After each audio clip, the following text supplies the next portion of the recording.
მაგ სიტყვის გაგონებაც არ მინდა. ამბობენ ხოლმე დაავადებაზე, რომელიც ყველას შიშის ზარს სცემს. დღეს ვისაუბრებთ კიბოზე და კიბოს შესახებ გავრცელებულ სტერეოტიპებზე. სტუმრად ყავს ძალიან საინტერესო სტუმარი, გვანცა აფხაიძე, რომელიც არის ონკოპაციენტი, ამავე დროს თავისი მდიდარი გამოცდილებით ხელმძღვანელობს ორგანიზაციას კავშირის სიცოცხლისთვის და 2017 წლიდან ეხმარება ონკოპაციენტებს ფსიქოლოგიური მიმართულებით და ამავე დროს ზრუნავს კიბოს მიმართ ცნობიერების ამაღლებაზე საზოგადოებაში. ძალიან მიხარია რომ აქ ხარ და ვფიქრობ რომ საინტერესო საუბარი გამოგვივა. ჩვენ მოვამზადეთ რამდენიმე სტერეოტიპი, რომელიც აი ამ გამჭვირვალე ქილაში გვაქვს, როგორც ყოველთვის, გვანცა თითოეულ მათგანს ამოიღებს და ფრაზებზე, აქ დაწერილ ფრაზებზე გავშლით საუბარს. გამარჯობა გვანცა და იმედი მაქვს რომ საინტერესო საუბარი გამოგვივა. გამარჯობა ტასო, ძალიან დიდი მადლობა მოწვევისთვის, იმიტომ რომ ამ თემაზე ჩვენ ქვეყანაში თითქმის ძალიან ცოტა ადამიანი საუბრობს, არ საუბრობენ ხოლმე, ტაბუდადებული თემა არის კიბო. და ძალიან დიდი მადლობა, რომ გვეხმარები ახლა ცნობიერების ამაღლებაში ამ კუთხით და ეს ძალიან დიდი მხარდაჭერაა ონკოპაციენტებისთვის. დღეს ვინც მკურნალობს იმ ადამიანებისთვის. კი ბატონო და იმედი მაქვს რომ ამ პოდკასტის მოსმენის შედეგად ადამიანები ცოტა სხვანაირად იფიქრებენ. ჩემი აზრით ეს პოდკასტი ადამიანებს დაეხმარებათ იმაში, რომ დაძლიონ კიბოს შიში, გაიგონ ბევრი რამე პრევენციაზე და კიბოსთან გამკლავების გზებზე. კი ბატონო, მოდი პირდაპირ ამოვიღოთ და გავშალოთ თემა. პირველი სტერეოტიპი არის კიბო კლავს. სამწუხაროდ ჩვენ ქვეყანაში მართლაც რომ ყველაზე მეტად ეს სტერეოტიპი არის გავრცელებული, რომ კიბო კლავს. სინამდვილეში კიბო არ კლავს ადამიანებს, კლავს მზრუნველობის გარეშე ყოფნა, მკურნალობის გარეშე ყოფნა, წამლის გარეშე ყოფნა და როდესაც ისინი დროულად ვერ იღებენ სამედიცინო სერვისებს. დროულად სამედიცინო სერვისების მიღება არ ნიშნავს იმას, რომ ჩვენ აუცილებლად პირველ და მეორე სტადიაზე ვსაუბრობთ. შეიძლება ეს იყოს შორსწასული სტადიაც, მაგრამ დროული სამედიცინო სერვისი ნიშნავს უწყვეტად მკურნალობას. როდესაც პაციენტი დაიწყებს თუნდაც მეოთხე სტადიაზე მკურნალობას, მას უკვე კურსი აღარ უნდა გადაუვადეს 3 დღეზე მეტ ხანს, რადგან ეს არის პროგრესირებადი დაავადება და მერე უკვე სხვანაირი მიდგომა ჭირდება და სწორედ იმის გამო, რომ ჩვენ ქვეყანაში ეს ხელმისაწვდომი არ არის ხშირ შემთხვევაში, მაგის გამო არის რომ მერე მეტასტაზები ვრცელდება და იღუპებიან ადამიანები. სინამდვილეში კიბო არ კლავს ადამიანებს, კლავს უწამლობა და მკურნალობის გარეშე ყოფნა. კიბო განაჩენი არ არის და ეს უკვე ძალიან ბევრჯერ დამტკიცდა. არსებობს ძალიან რთული სიმსივნეები, რა თქმა უნდა, მაგრამ გამოჯამრთელებადი არის, როდესაც კვალიფიციური სპეციალისტი და მკურნალობა აქვს ადამიანს. მეოთხე სტადიაში აუთვისებიანი სიმსივნით ადამიანები ცოცხლობენ რემისიაში 10 და 15 წელი. და მithumetes როდესაც დროული აღმოჩენა ხდება, დროულ აღმოჩენას რა თქმა უნდა ძალიან დიდი მნიშვნელობა აქვს და შიშის გამო ხშირ შემთხვევაში ადამიანები პრევენციაზე, ანუ სკრინინგებზე წასვლაზე უარს ამბობენ. იმიტომ რომ ეშინიათ რამე რომ მითხრან, მერე რამე შველება და სინამდვილეში ესე არ არის, იმიტომ რომ ადრეულ სტადიაზე აღმოჩენილი დაავადება არის გამოჯამრთელების გარანტია. როდესაც ჩვენ აღმოვაჩენთ შორსწასულ სტადიაზე, რა თქმა უნდა მცირდება იქ სრულად გამოჯამრთელების შანსი, თორემ ის რომ კიბო კლავს, ნამდვილად სტერეოტიპი არის. ძალიან მიხარია რომ სტერეოტიპია. შეგვიძლია შემდეგი ამოვიღოთ. უი მაგ სიტყვის გაგონებაც არ მინდა. ჩემი გადაცემა ამით დავიწყეთ და კარგად გაგრძელდება ახლა. ხო, ძალიან ხშირად უთქვამს ჩემთვის, რომ მithქვამს, რომ მე ვარ ონკოპაციენტი. მე დამისვეს 2012 წელს სიმსივნის დიაგნოზი, ეს არის სისხლის სიმსივნე, ჰოჯკინის ლიმფომა მეოთხე სტადიაში.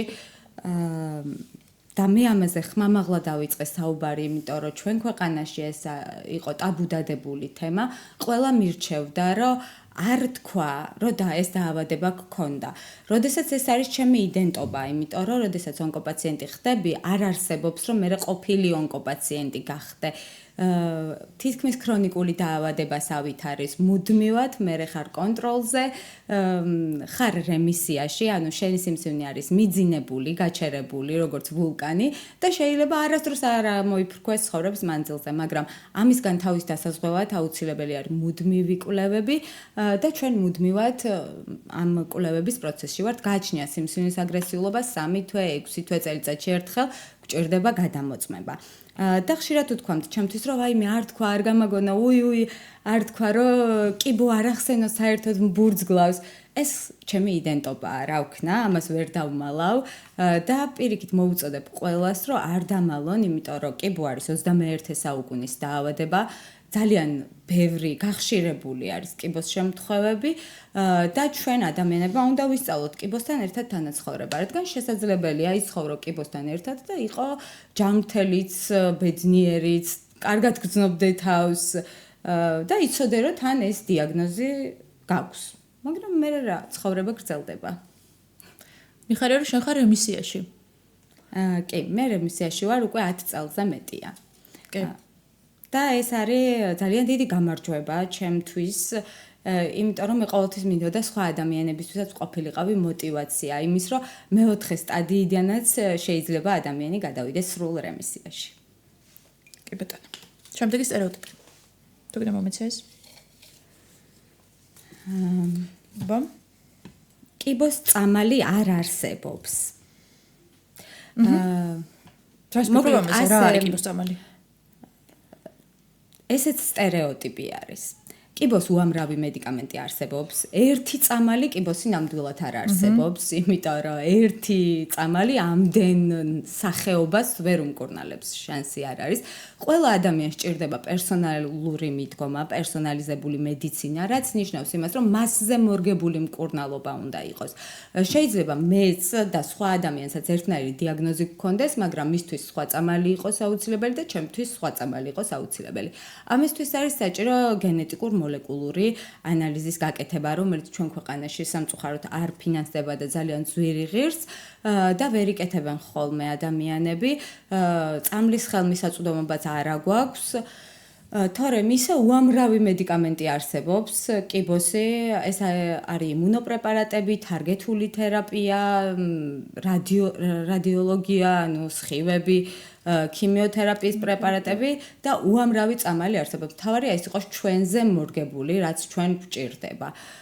და ამისთვის აუცილებელია ზუსტად ის წინასწარი კვლევები, რაზეც მერეც ვისაუბრებ და გენეტიკურ მოლეკულური ანალიზი რომ გაიგეთოს ადამიანმა.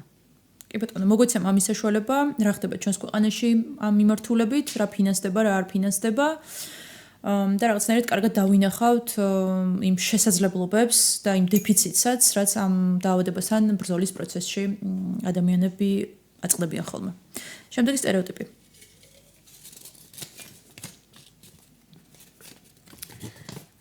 ცოდვა კიბო ქონია. სამწუხაროდ მე სტერეოტიპები ყველაფერი ჩემ თავზე გამოვიარე.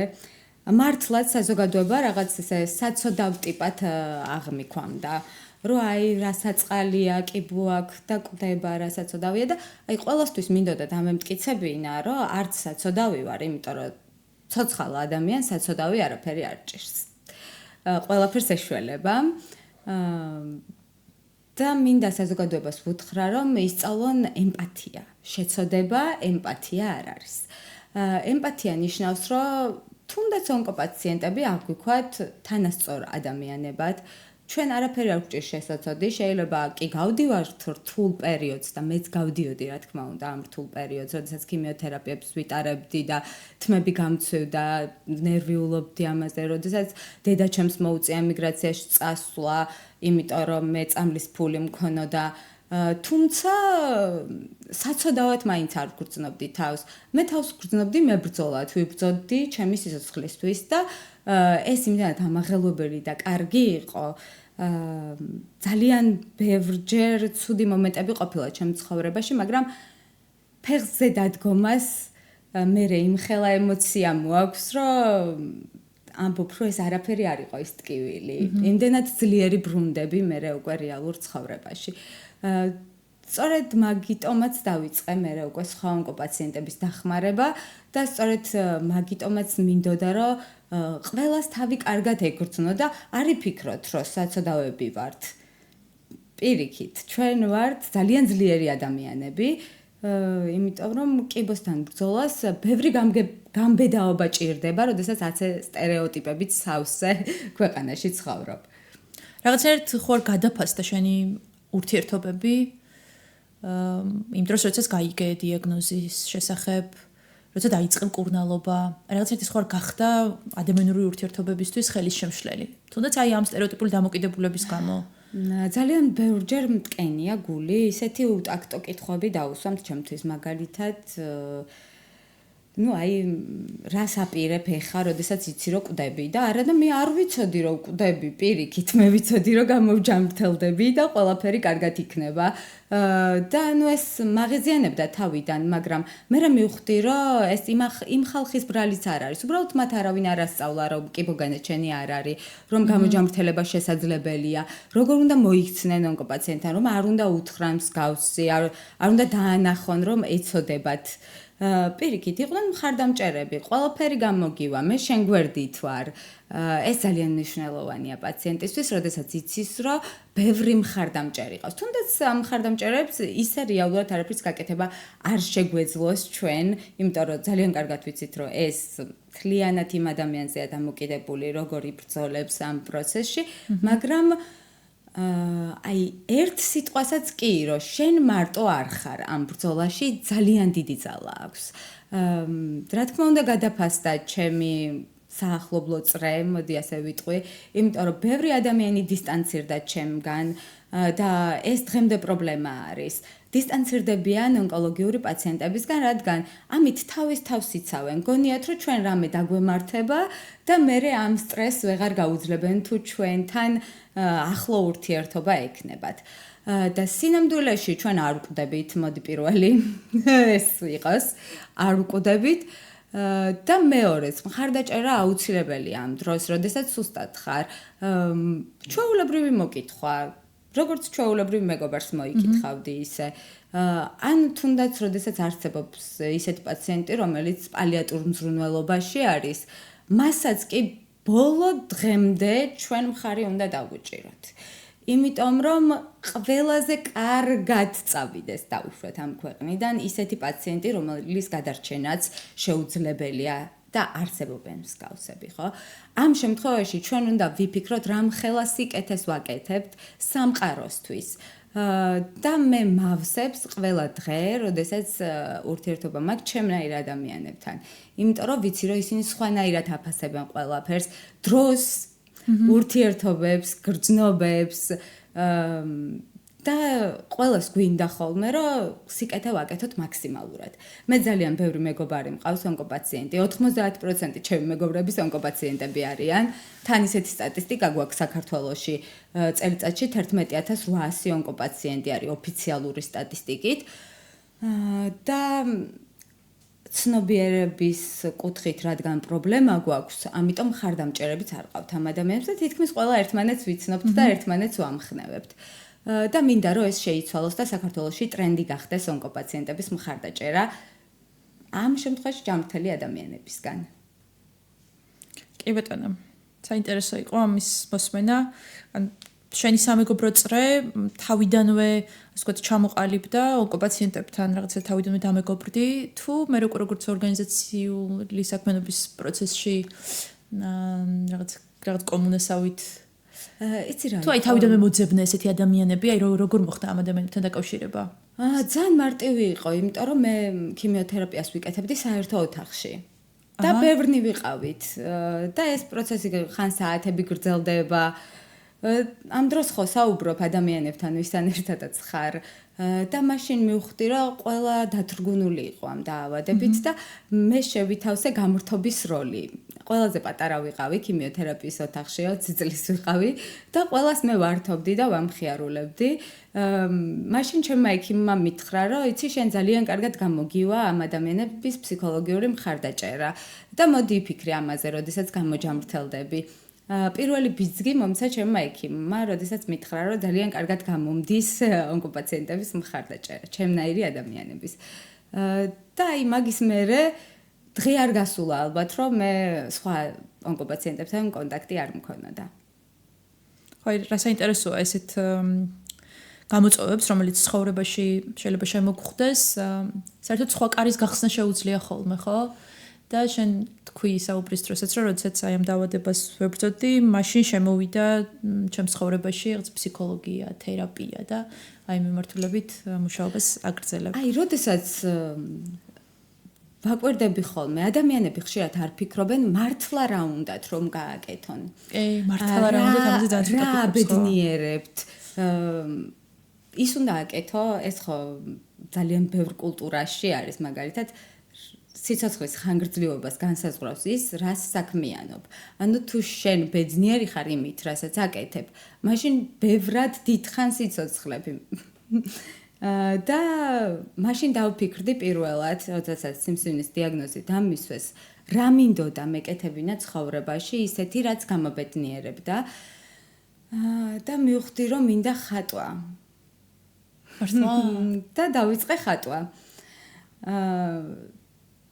ეხა ვარ ერთ-ერთი ჩემი პროფესია, ასე რომ ვთქვათ, არის მხატვარი. მერე გავიცანი ერთ-ერთ კონფერენციაზე ადამიანი არტ თერაპევტი, რომელმაც მითხრა, რომ იცი გვანცა, შენი თავისთვის არტ თერაპია მოგიწყვია და მე მგონი არტ თერაპია ძალიან კარგად გამოგივა. მაგის შემდეგ ვისწავლე არტ თერაპია. და ვცდილობდი, რომ აი ამ თერაპიული კუთხით დავხმარებოდი პაციენტებს. მაგრამ მერე შემოვიდა უფრო დიდი პრობლემა. იმიტომ რომ ადამიანს რომელსაც წამალი არ აქვს, წამლის შესაძლებლობა არ აქვს, კვლევა არ აქვს, იმ ადამიანს თერაპიულად ვერაფერს ვერ გაუკეთებ, ვერაფრით ვერ დაეხმარები. ძალიან ქმედითად უნდა დაუჭირო მხარი, ხო? ამიტომ ჯერ პირველ ეტაპზე უნდა იყოს, რა თქმა უნდა, წამალი უზრუნველყოფილი, კვლევა უზრუნველყოფილი და მხოლოდ ამის შემდეგ იმუშავებს თერაპია. ამიტომაც დავუბრუნდი ისევ ჩემ კიბომდე, რასაც ვსწავლობდი იურიდიულს და გადავწყვიტე, რომ პაციენტების ადვოკატირება არის დღეს, რაც მაბედნიერებს და მინდა, რომ ჩვენ ქვეყანაში სრულფასოვანი მკურნალობა გქონდეს ყველა ონკოპაციენტს. აი ამ წლების განმავლობაში რა ქმედითი ნაბიჯები გადადგით მაგ მიმართულებით?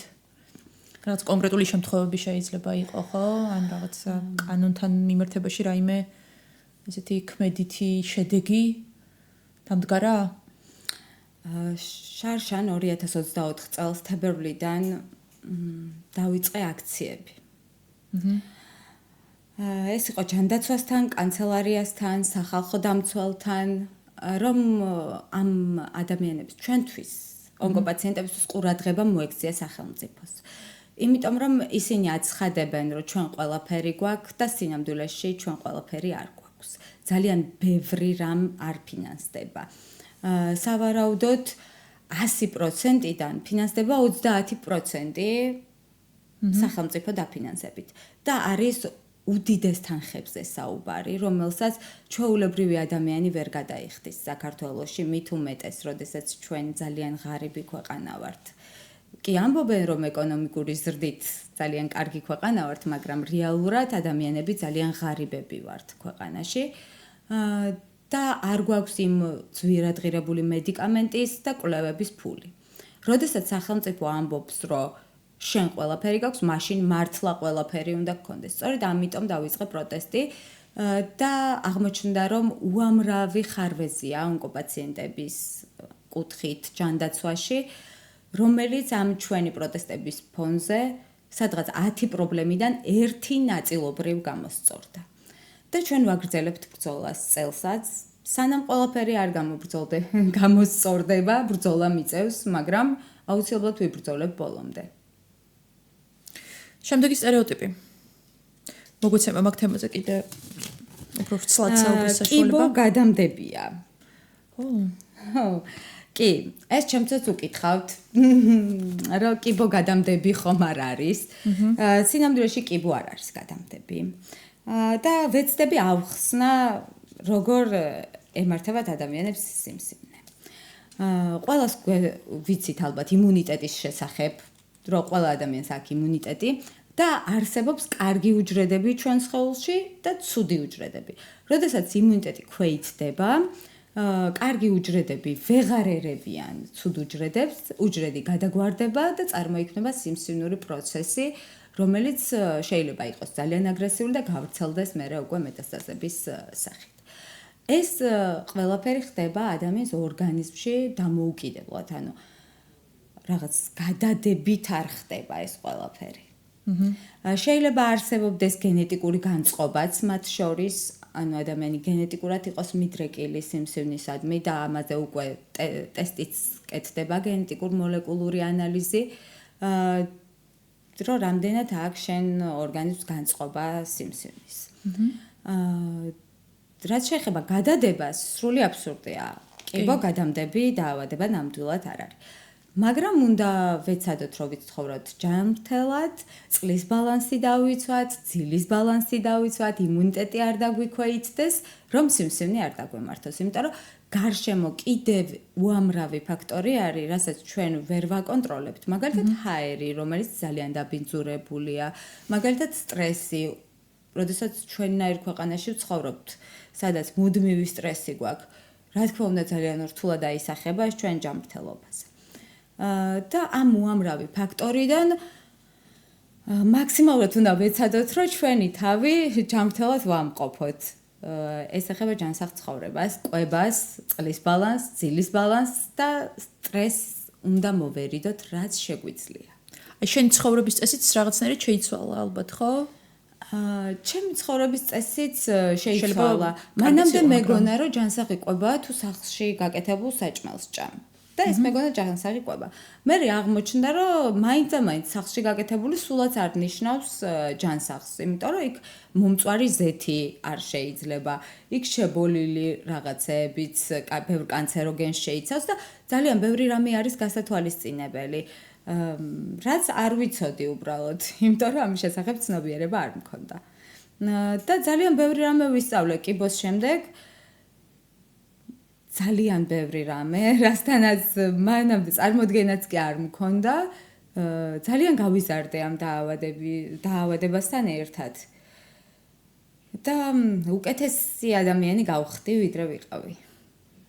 მაგრამ ხანდახან ადამიანები ამ გაჭირობის ჟამს მაგ გადაწყვეტილებას ვერ იღებენ ხოლმე, არ იღებენ ხოლმე. აი, ზუსტად ეს სტიგმები უშლით ხელს, იმიტომ რომ ის იქნებ ცუდად ვარ ძალიან და იქნებ მოკვდე, ან იქნებ რამე ცუდი მოხდეს, ან იქნებ და აი ეს დაშვება ამ სტიგმებისგან გამოწვეული დაშვება უშლის ხელს მერე რომ უფრო ძლიერად იყვნენ, უფრო მყარად იყვნენ, მხარდაჭერის არარსებობა, მუდმივი შეცდება. ეს ყველაფერი ძალიან ითრევთ მერე ნეგატიურ მორევში.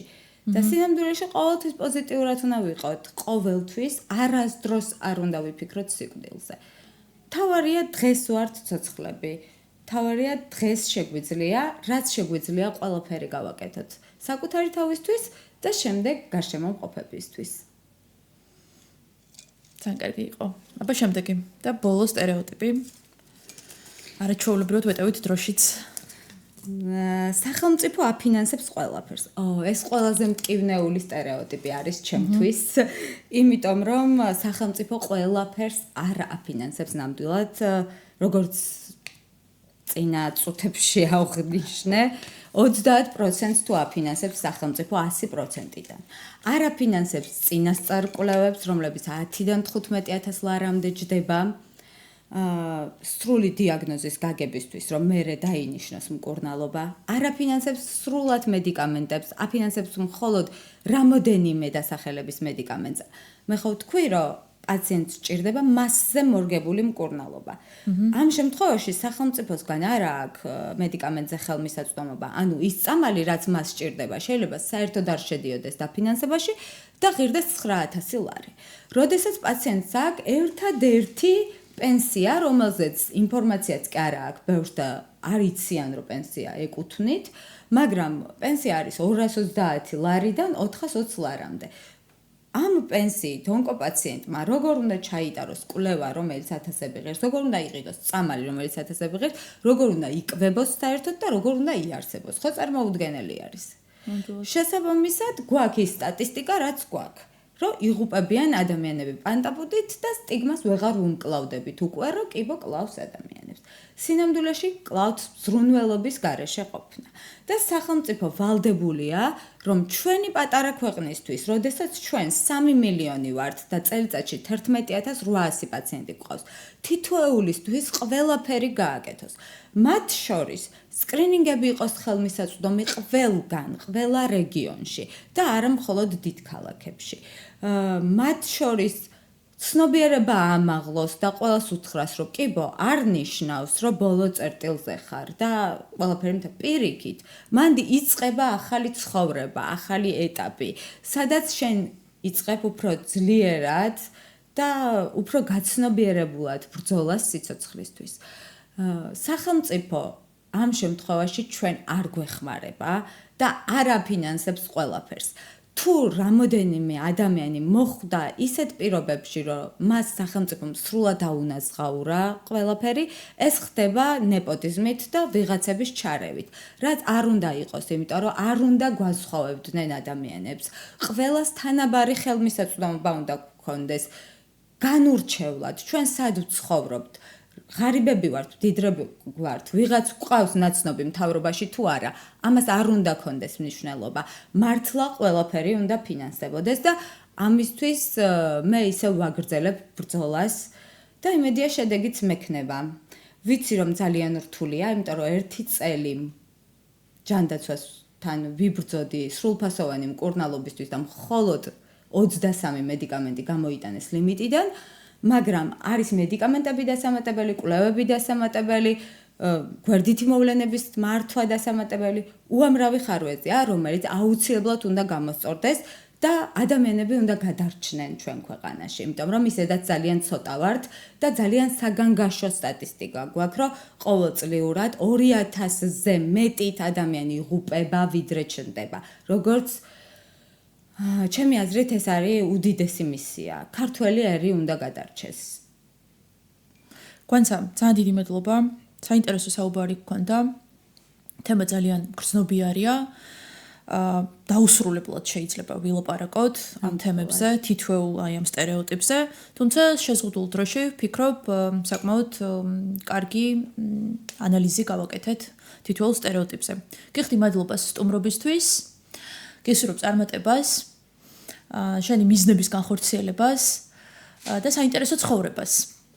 რაც ზუსტად ვიცი რომ გექნება, იმიტომ რომ საოცარი გამოცდილებები გაქვს და ამ გამოცდილებებმა, როგორც თქვი, უკეთეს პიროვნებად გაქცია და წინ დიდი გზა გაქვს კიდევ.